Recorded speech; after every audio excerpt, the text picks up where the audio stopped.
మా నాయకులందరికీ, ఆడపడుచులకి, వీర మహిళలకి, కర్ణాటక నుంచి ప్రత్యేకంగా వచ్చిన జనసేన మద్దతుదారులకి, జన సైనికులకి రిపబ్లిక్ డే దినోత్సవ శుభాకాంక్షలు. ఇది చాలా ప్రత్యేకమైన రిపబ్లిక్ డే. మనకి ఈ మార్చ్ ఎండింగ్లో, ఏప్రిల్లో మనకి ఎన్నికలు రాబోతూ ఉన్నాయి. ముఖ్యంగా ఆంధ్రప్రదేశ్కి సంబంధించి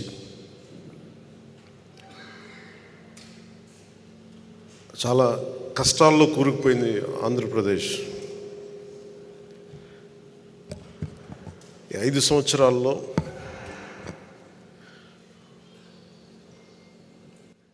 మన వీర మహిళలు, జన సైనికులు, మన నాయకులు పోరాట పటిమ ఈ 5 సంవత్సరాల్లో చాలా బలంగా చూపించగలిగాం. జనసేన అపరిమితమైన పోరాట బలం ఉన్న పార్టీ. ఆ పోరాట బలం 24లో రాజకీయ బలం కావాలి. ఆ దిశగా మనం అడుగులేస్తూ ఉన్నాం. ప్రభుత్వంలో మనం చాలా బలమైన భాగస్వామ్యం తీసుకుంటున్నాం. ఆ దిశగా మనం అడుగులేస్తూ ఉన్నాం.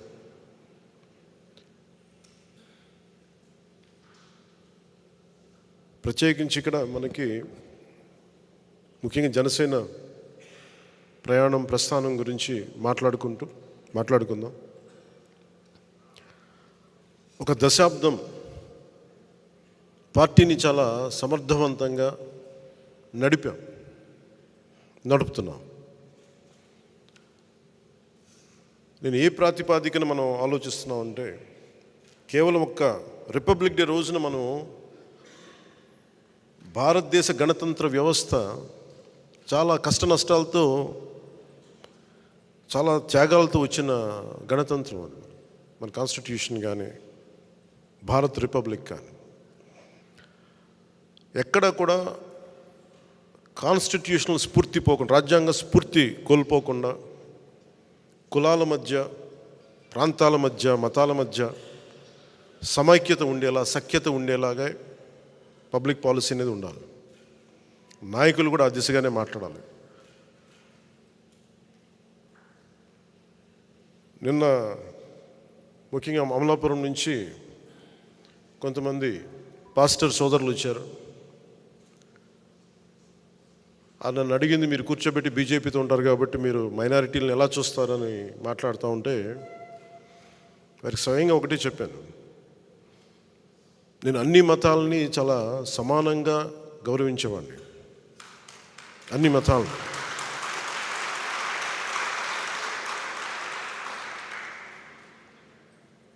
సెక్యులరిజం అనే పదానికి నేను కొన్నిసార్లు మాట్లాడుతున్నప్పుడు అందరూ ఏం అలవాటు చేస్తామంటే, గత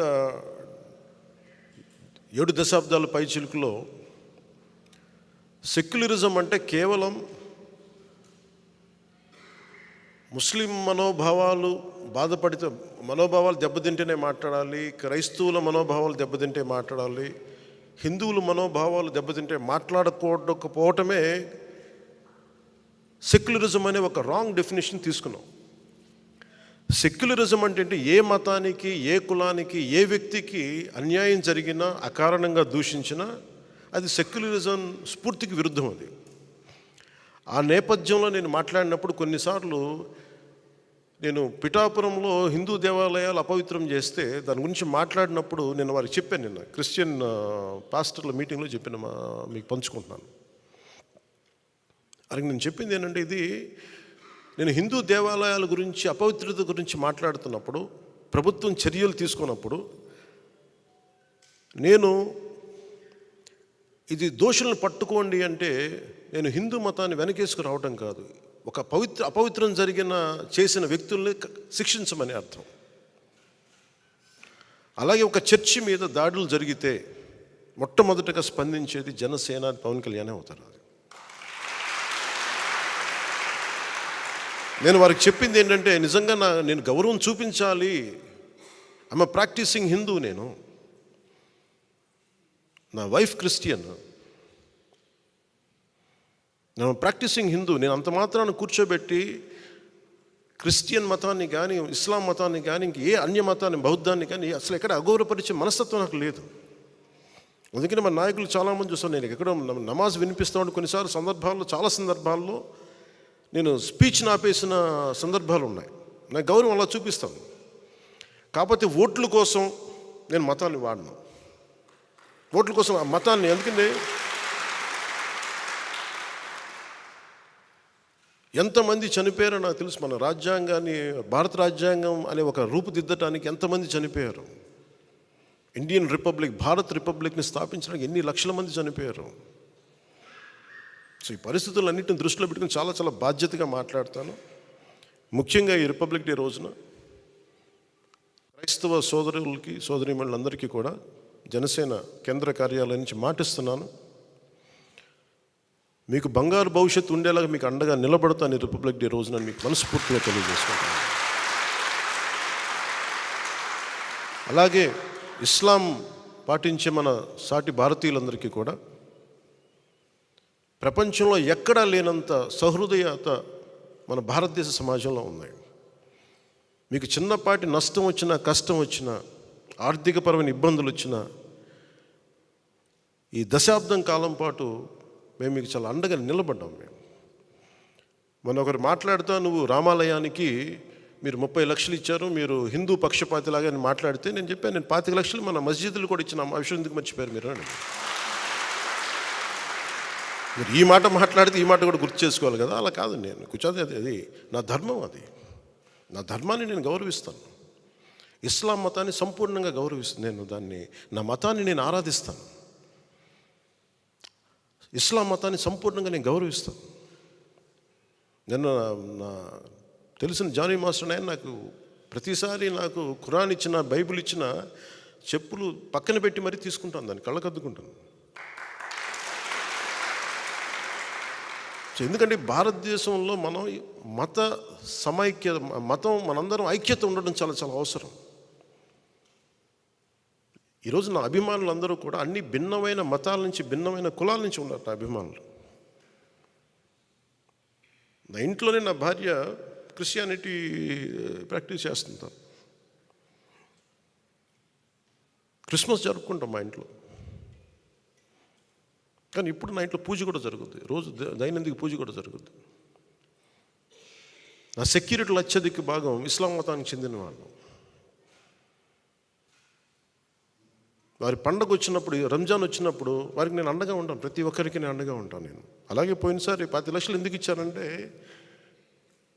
ముఖ్యంగా ఈ మద్రాసాల్లో పిల్లలు చదువుకోవడానికి, వాళ్ళకి ఏదైనా అవసరాలకి 10 లక్షలు నేను ఇచ్చాను. నేను ఎప్పుడు, నేను కొన్నిసార్లు ఇప్పుడు తెలియజేశాను, ఈసారి ప్రతి సంవత్సరం తెలియచేయను నేను, అంతే సైలెంట్గా చేసుకుని వెళ్ళిపోతుంటాను. నేను దీన్ని స్వార్థ రాజకీయ లబ్ధి కోసం, రాజకీయ ప్రయోజనాల కోసం వాడే వ్యక్తిని కాదు నేను. ఎవరైనా సరే కూర్చోబెట్టి మత ప్రాతిపాదికన ఓటింగ్ కోసం నేను కన్వీనియంట్గా మాట్లాడే వ్యక్తిని కాదు. ప్యూరెస్ట్ సెక్యులరిస్ట్ అనేవాడు, పరిపూర్ణమైన లౌకికవాది నాలాగే మాట్లాడతాడు.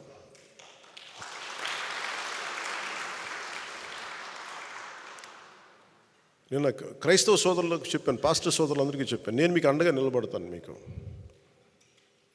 క్రైస్తవ సోదరులు మాట్లాడుతూ కోనసీమ కలహాల సీమ అయిపోయింది, గొడవల సీమ అయిపోయింది, ముఠా సంస్కృతిలాగా వచ్చేసింది అంటే ఈరోజు నేను చెప్పాను, కోనసీమ అనేది కలహాల సీమ కాదు, దాన్ని ప్రేమ సీమని చేద్దాం.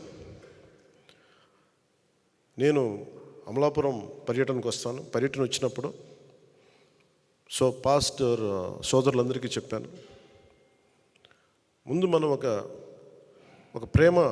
ప్రేమపూర్వక అందరం కలుద్దాం. అసలు ముందు మనం ఒక ఆత్మీయ కలయిక పెట్టుకుందాం, మనం ఒక ప్రేమ కలయిక పెట్టుకుందాం.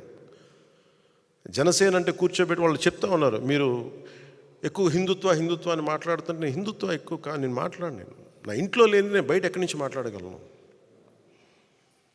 నేను హిందుత్వం అనేది మాట్లాడానంటే అది నేను ఆ మతంలో, ఆ ధర్మంలో పుట్టాను నేను.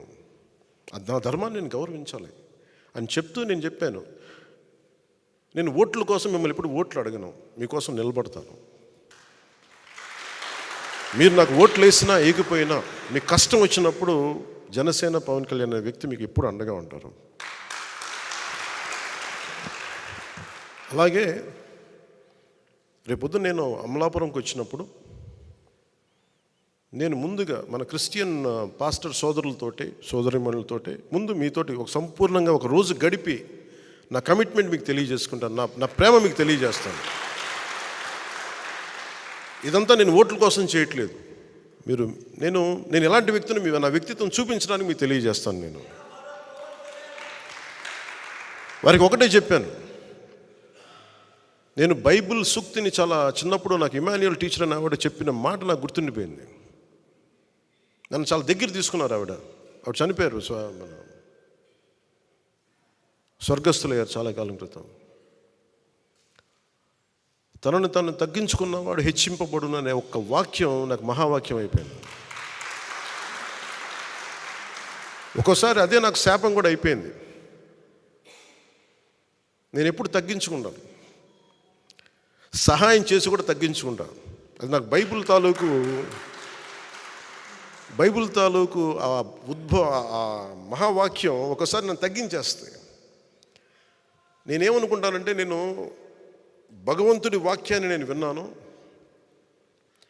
చూసేవాళ్ళకి అది మరీ నన్ను నేను చంపేసుకున్నట్టుగా ఉంది, తగ్గించేసుకున్నట్టుగా ఉంది అని నేను ఒకసారి అనుకున్నప్పుడు, ఎప్పుడు నాకు భగవంతుడు అండగా ఉన్నాడు.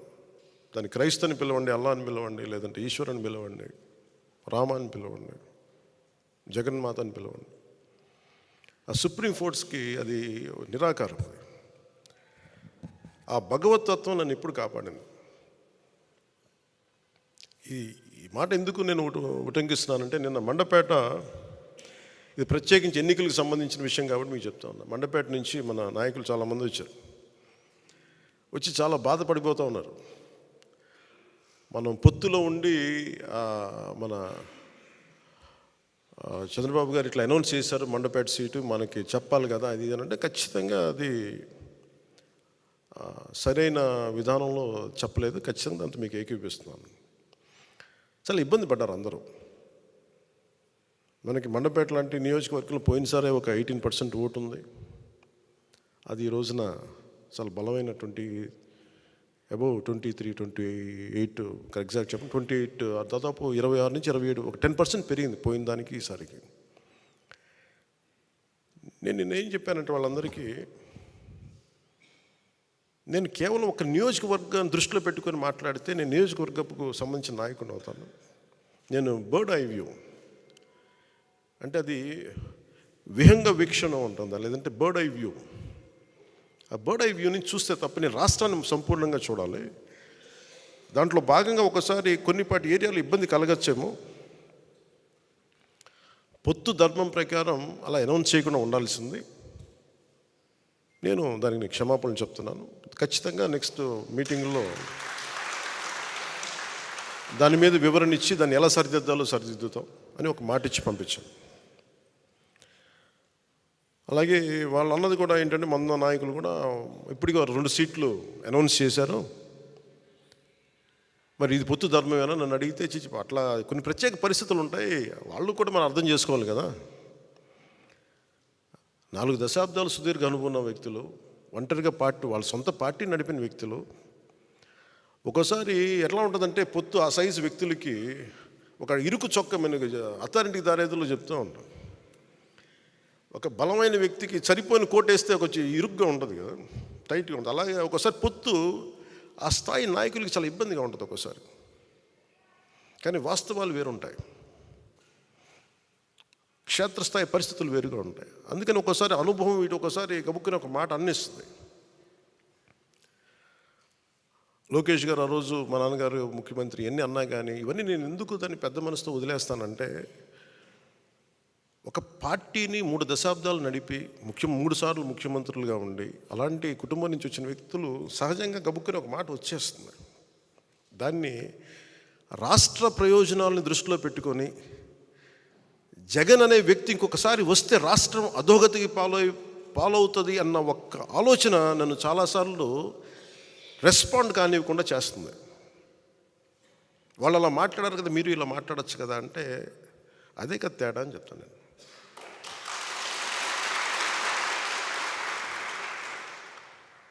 అంటే నేను చాలా ఆలోచించి, ఎందుకంటే ఒక పొత్తుని ఇబ్బందిగా గురి చేసి ఒక మాట మాట్లాడడం చాలా తేలిక. నేను అది ఈ రోజున మాటిస్తున్నాను. రిపబ్లిక్ డే రోజున ఎన్ని విపత్కరమైన పరిస్థితులు వచ్చినా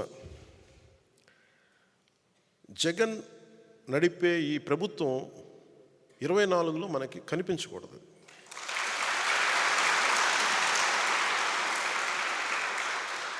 నాకు వ్యక్తిగతంగా జగన్ గారి మీద కక్ష లేదు, నాకు వైఎస్ జగన్ గారి మీద. కానీ ఆయన విధానాలు కానీ ఆయన ధోరణి కానీ ప్రజల్ని ఇబ్బంది పెట్టేవి, రాష్ట్రాన్ని అప్పుల పాలు చేసేవి, అప్పులకి దగ్గర చేసేవి, అభివృద్ధికి దూరం పెట్టేవి ఆయన పథకాలన్నీ. శాంతి భద్రతల్ని పరిస్థితుల్ని అసలు చేతుల్లో లేకుండా విపరీతమైన శాంతి భద్రతల సమస్యని సృష్టించిన వ్యక్తి.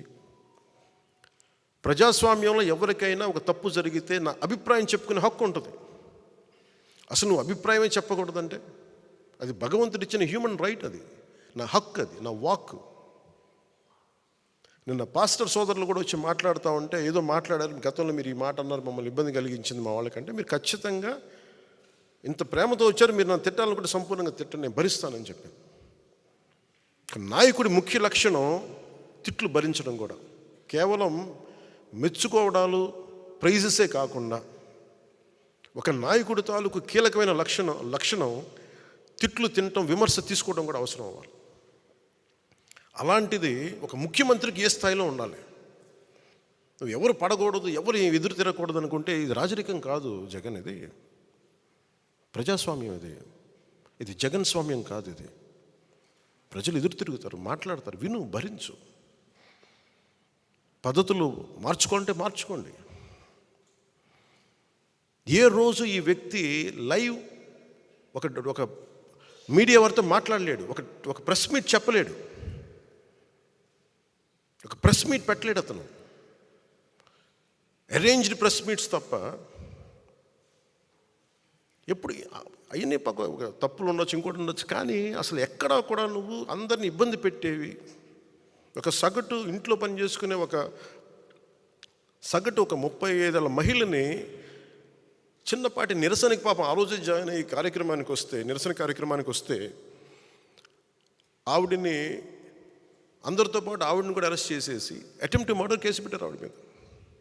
ఎంత దాష్టికం. అంబేద్కర్ గారి విగ్రహం ఒకవైపు పెడతారు, ఒక దళితుడిని చంపేస్తే వాళ్ళ శవాన్ని ప్యాక్ చేసి ఇంటి ముందు డోర్ డెలివరీ చేస్తే ఆ వ్యక్తిని ఊరేగింపిస్తారు వైసీపీ నాయకులు. నాకు ఈ రెండింటికి పొంతన కుదరదు. నీకు ఈ గౌరవం ఉన్నప్పుడు ఈ వ్యక్తికి శిక్ష పడాలి, ఈ వ్యక్తి రక్షింపబడాలి.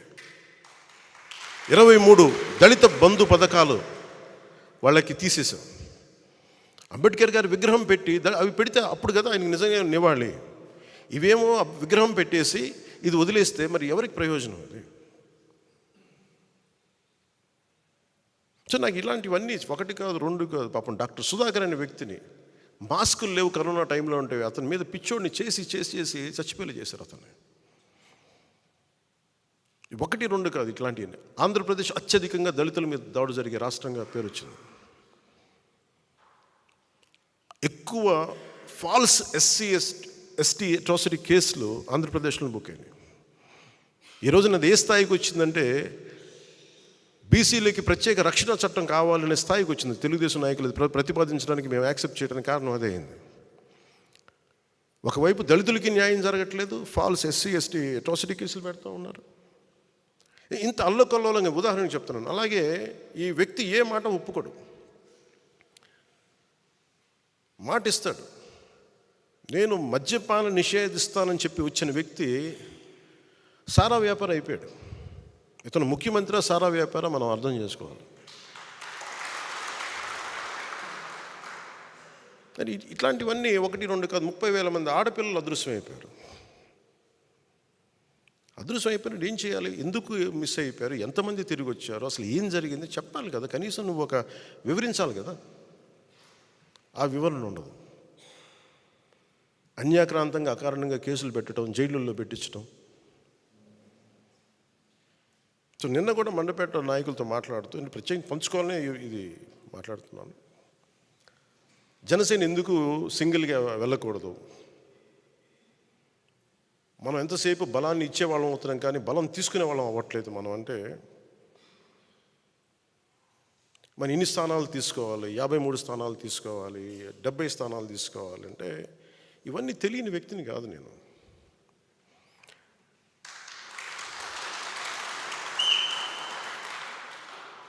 మనోడికి అసలు ప్రాక్టికాలిటీ తెలియదు, వీధుల్లో తిరగడు కాబట్టి, జనంతో తిరగడు కాబట్టి అసలు మనం ఏమనుకుంటామో తెలియదు. మీరు ఏమనుకోకపోతే తెలియకపోతే నేను రాజకీయాల్లోకి ఎందుకు వస్తాను?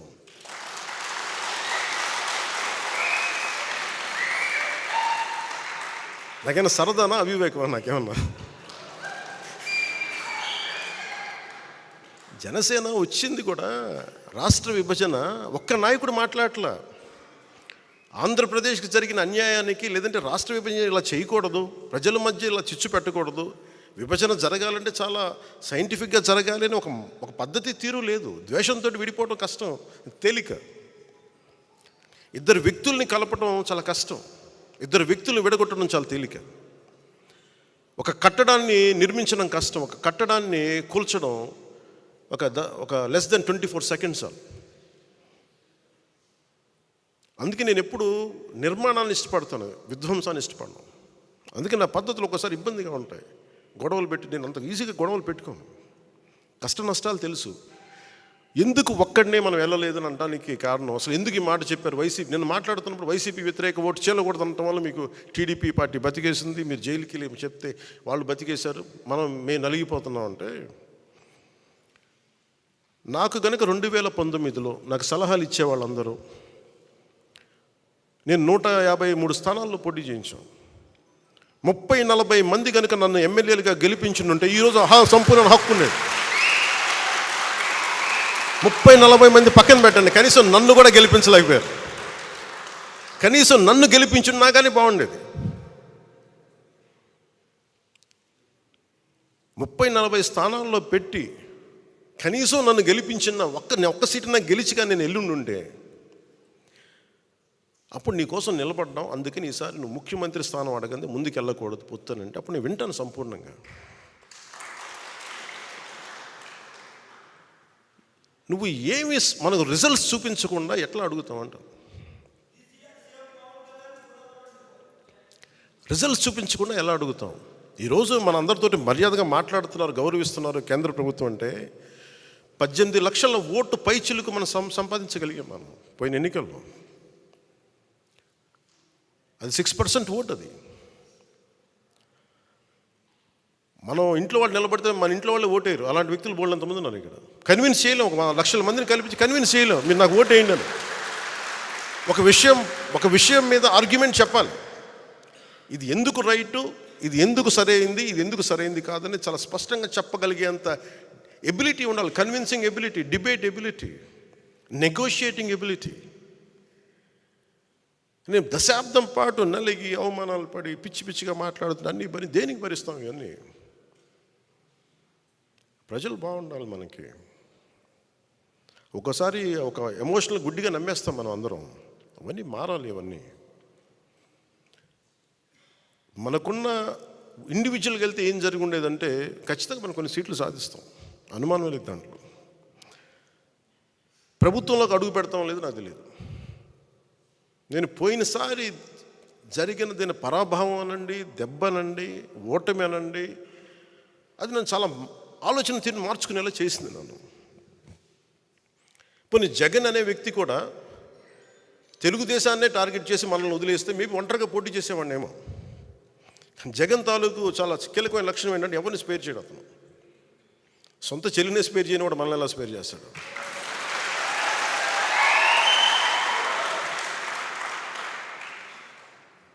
అతనికి ఈ రోజున వైసీపీ నాయకులు కూడా చెప్తున్నారు, ఊరంతా శత్రువులు పెట్టుకున్న వ్యక్తి నాయకత్వంలో పనిచేస్తూ ఉన్నారు, జాగ్రత్త.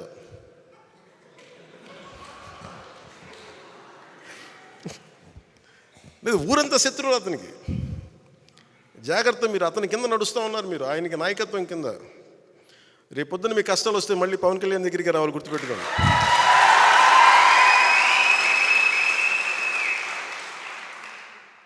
మనస్ఫూర్తిగా మిమ్మల్ని అందరినీ ఏదో ఒకలా మేము చూసుకుంటాం బాగా, ఎందుకన్నా చాలా పెద్ద మనసు. ఎందుకు పెద్ద మనసు అంటే కక్ష కారుణ్యాలతోటి కక్షపూరితంగా ఉంటే సమాజం విచ్ఛిన్నం అయిపోతుంది. మొన్న అడుగుతూ ఉన్నారు, మీరు అలా చేశారు ఇలా చేశారు, వాళ్ళు తిట్టారు ఇలా తిట్టారంటే నన్ను తిట్టింది ఎవరయ్యా అని అడిగారు. నన్ను వీధి కుక్క అని తిట్టిన వాళ్ళు కూడా ఉన్నారు. నన్ను అవి ఎందుకు భరించి ముందుకెళ్తాం? నన్ను పచ్చిబూతులు తిట్టిన వాళ్ళు క్షమించడం అనేది మానవ ధర్మం కదా అంటాను. ఉన్నత స్థాయి వ్యక్తిత్వంలో ఎవడైనా సరే క్షమించడం అనేది చాలా గొప్ప గుణం. అది నేను నేర్చుకున్నాను. ఎవరి దగ్గర నుంచి నేర్చుకోవాలో? నెల్సన్ మండేలా దగ్గర నుంచి నేర్చుకున్నాను. చాలాసార్లు మీరు తిట్టిన వాళ్ళతో మాట్లాడతారు, గౌరవిస్తారు, నమస్కారాలు పెడతారంటే నేను ఒకటే చెప్పాను. నెల్సన్ మండేలాని శ్వేత జాతీయులు 2 దశాబ్దాల పాటు జైల్లో పెట్టి, రాబిన్ ఐలాండ్లో జైల్లో పెట్టి చిన్నపాటి సెల్లో పెడితే అతను విప్లవకారుడు. ఒకప్పుడు జైల్లోకి వెళ్ళిపోయి అతను ఇన్విక్టస్ అనే ఒక పద్యం అదే ఒక ప్రేరణ అయ్యి దాన్ని 5-6 వాక్యాలను చదువుకుంటూ 22 దశాబ్దాలు బతికేసి అతని రోజు అవమానపరిచే శ్వేత జాతీయులు వీళ్ళందరినీ అవమానాలు భరిస్తూ ఫైనల్గా ప్రజల తాలూకు ఒత్తిడికి ఆయన బయటికి రావాల్సి వస్తే ఎవరైతే ఆయన హింసించారో, అవమానం చేశారో, ఆయన మీద మూత్ర విసర్జన చేసిన వాళ్ళని కూడా ఆయన భరించాడు. ఆయన ఏమన్నాడంటే, బయటకు వస్తే తెల్ల జాతీయులు అందరినీ సమూలంగా ఒక శిరిచ్ఛేదం చేయడానికి అంత మైండ్ సెట్లో ప్రజలు ఉంటే ఆయన అందరినీ ఏమన్నా, ఇది రెయిన్బో నేషన్, ఇది అందరం కలిసి ఉండాలి ఈ దేశంలో, జరిగిన తప్పులు జరిగిపోయినాయి మర్చిపోదాం, పెద్ద మనసుతోటి మనం తీసుకోవాలని చెప్పి శ్వేత జాతీయుల్ని సంపూర్ణంగా అవమానపరిచిన శ్వేత జాతీయుల్ని సంపూర్ణంగా అర్థం చేసుకొని ముందుకు తీసుకెళ్ళిన మహానాయకుడు. అలాంటి మహానాయకుడు అలా ఉన్నప్పుడు నన్ను 10 సార్లు 10 మంది తిట్టుండొచ్చు నన్ను మహా అయితే. ఆ నాయకుడు స్ఫూర్తితోటి నేను పెద్ద మనసుతోటి వదిలేస్తాను అంతే. దీనికి కారణం ఏంటంటే ప్రజలు బాగుండాలి, కక్షలు పెట్టుకుంటే విధ్వంసం తప్ప నిర్మాణం ఉండదన్న ఒక సదుద్దేశంతో భరిస్తాను. దాంట్లో భాగంగానే పొత్తులో కూడా ఒక మాట అటు ఒక మాట ఇటు ఉంటుంది. పై స్థాయి నాయకులు మాట్లాడినా కొన్నిసార్లు కింద స్థాయి నియోజకవర్గపు స్థాయి నాయకులు, ఇంకా పంచాయతీ స్థాయి నాయకులు కూడా ఒకసారి కొంచెం ఇబ్బందికరమైన పరిస్థితులు ఉంటాయి. నాయకత్వపు లక్షణాలు పంచాయతీ స్థాయి నుంచి వార్డు స్థాయి ఎవరికున్నా కానీ దీన్ని అర్థం చేసుకొని పైకి వెళ్ళకపోతే నేను చేసే ప్రయోజనం ఆ ప్రాంతం వరకు నిష్ఫలం అవుతుంది. అందుకని దీంట్లో నేను అందరికీ మాటిస్తున్నాను, ఈ పొత్తుతోనే మనం ప్రభుత్వం తీసుకొస్తున్నాం. జనసేన తెలుగుదేశం ప్రభుత్వాన్ని తీసుకొస్తున్నాం. దీంట్లో కొన్ని ఆటుపోట్లు తప్పవు, భరించాలి. ఒక మాట ఎక్కువ ఉంటుంది, ఒక మాట తక్కువ ఉంటుంది. అల్టిమేట్గా మన అందరికీ కావాల్సింది ప్రజా సంక్షేమం. కామన్ మినిమం ప్రోగ్రాం కింద రాష్ట్ర ప్రయోజనాలకు ఏమేమి చేయాలి, రాష్ట్ర ప్రయోజనాలకి ఏమేమి ఉండాలి, మనకి ప్రజలకు ఎలాంటి కార్యక్రమాలు కావాలి, ఎలాంటి పాలసీలు ఉండాలి, ఎలాంటి భవిష్యత్తు చూపించాలి కామన్ మినిమం ప్రోగ్రాం కింద వస్తుంది. కామన్ పొలిటికల్ ప్రోగ్రాం కింద లోకల్ బాడీస్ దగ్గర నుంచి, పరిషత్తుల దగ్గర నుంచి, మొత్తం అన్ని విభాగాలు, స్థానిక అన్ని పంచాయతీల దగ్గర నుంచి మొదలుకొని కార్పొరేషన్ల వరకు జనసేన ఖచ్చితంగా 3వ వంతు సీట్లు మనం తీసుకుంటాం. దాంట్లో ఎందుకంటే మీరందరూ ఈరోజు కూర్చున్న పెద్దలు కూడా అందరూ కూడా కనీసం 3వ వంతు మనం వార్డ్ మెంబర్స్గా ఉండాలి. ఓటు ట్రాన్స్ఫర్ అవ్వాలంటే ఖచ్చితంగా ఇది జరుగుద్ది. ఇవన్నీ మాట్లాడుకున్నాం, దీన్ని ముందుకు తీసుకెళ్తాం. కేవలం నేను ఎమ్మెల్యే సీట్ల దగ్గర ఆగిపోవట్లేదు, ఆ దృష్టిలో మీకు పెడుతున్నాను. ఎందుకంటే ఒక పార్టీ నిర్మాణం లేదంటే మండల స్థాయి, గ్రామ స్థాయి, పంచాయతీ స్థాయి, వార్డు స్థాయి వరకు నాయకత్వం ఉండాలి ఒక పార్టీకి. ఇది చాలా చక్కటి అవకాశం మనందరం పెంపొందింపు చేసుకోవడానికి. టీడీపీకి మనం కలిస్తే ఏమైపోతుందంటే ఇద్దరం కలిసి నిర్మాణం చేసుకోవచ్చు. వాళ్ళు పునర్నిర్మాణం లేదంటే వాళ్ళకి కొంత ఎక్స్ట్రా బలం తీసుకోవచ్చు, మనం బలమైన నిర్మాణం చేసుకోవచ్చు. ఇది ఇద్దరికీ మంచిది. ఇది భవిష్యత్తు ఏది ఎట్లా ఉన్నప్పటికీ కూడా ఈ క్షణం మనం ఇప్పుడు చేయాల్సింది సంపూర్ణంగా ఒక మాట అటున్నా, ఆటుపోట్లున్నా, ఇటున్నా కానీ మనం కలిసే వెళ్తున్నాం. అలాగే వారు 2 సీట్లు అనౌన్స్ చేశారు కాబట్టి ప్రత్యేక పరిస్థితుల్లో, నేను కూడా ప్రత్యేక పరిస్థితుల్లో ఈ రోజున రిపబ్లిక్ డే రోజున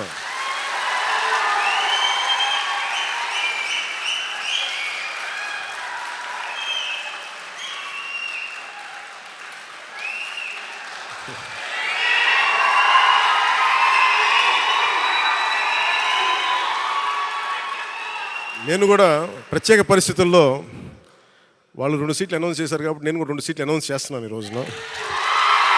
అది పరిస్థితులు అలాంటివి. సో నాకు కూడా ఒత్తిడి ఉంటుంది, పాపం చంద్రబాబు గారికి కూడా ఒత్తిడి ఉంటుంది కదా, నాకు కూడా ఒత్తిడి ఉంటుంది కాబట్టి ఆ ఒత్తిడిని నేను కూడా తట్టుకోవడానికి రిపబ్లిక్ డే రోజున నాకు R అక్షరం బాగుందనిపించింది. రిపబ్లిక్ డే RRR లాగా రిపబ్లిక్ డే రోజున రాజోలు రాజానగరం సీట్లు నేను అనౌన్స్ చేస్తాను. సో ఈ రిపబ్లిక్ డే రోజున అందరం బాగుండాలి, అద్భుతాలు జరగాలి మనస్ఫూర్తిగా కోరుకుంటూ, రాష్ట్ర ప్రజలకి బంగారు భవిష్యత్తు జనసేన తెలుగుదేశం ప్రభుత్వం ఇస్తాయని మనస్ఫూర్తిగా కోరుకుంటూ, ఈ పర్యాయం నన్ను నమ్మండి, వ్యూహం నాకు వదిలేయండి. ఏ వ్యూహం వేసినా నన్ను సంపూర్ణంగా నమ్మండి. నేను విహంగ వీక్షణం చేస్తాను, మీరు నన్ను నమ్మండి. నాకు దశాబ్దం అడగట్లా, ఈ ఎన్నికలు దాటనివ్వండి, 5 సంవత్సరాలు టైం ఇవ్వండి. నాకు మీ గౌరవానికి ఏమాత్రం భంగం వాటిల్లకుండా మన నాయకులకి ప్రతి ఒక్కరికి గుర్తించే బాధ్యత నేను సంపూర్ణంగా తీసుకుంటాను. ఈసారి కలిసి పనిచేద్దాం. ఎప్పుడు విడిపోయి మనం పలచన పడిపోయాం. ఈసారి కలిసి ఉందాం, చిక్కగా ఉందాం. అలాగే భారతరత్న అవార్డు వచ్చిన కర్పూరి ఠాకూర్ గారికి ప్రత్యేకంగా నా అభినందనలు తెలియజేసుకుంటూ, పద్మవిభూషణ్ అవార్డు వచ్చిన శ్రీ వెంకయ్య నాయుడు గారికి, ఉపరాష్ట్రపతి శ్రీ వెంకయ్య నాయుడు గారికి, అలాగే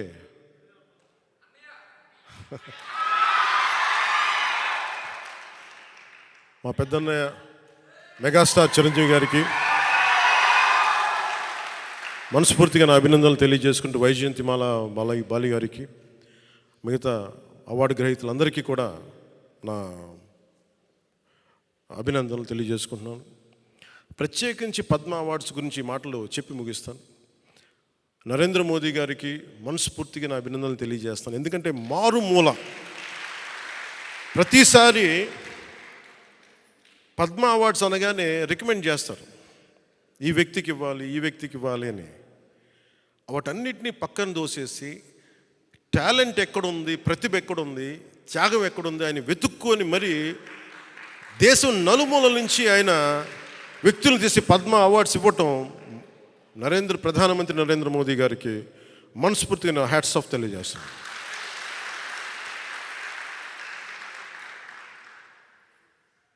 ఆయన ప్రధానమంత్రి గారు కాకముందు నుంచి ఆయన ప్రధానమంత్రి అయ్యారు. ఆయన గుర్తించాను, భవిష్యత్తుకి భారతదేశానికి ఇలాంటి నాయకుడు కావాలని.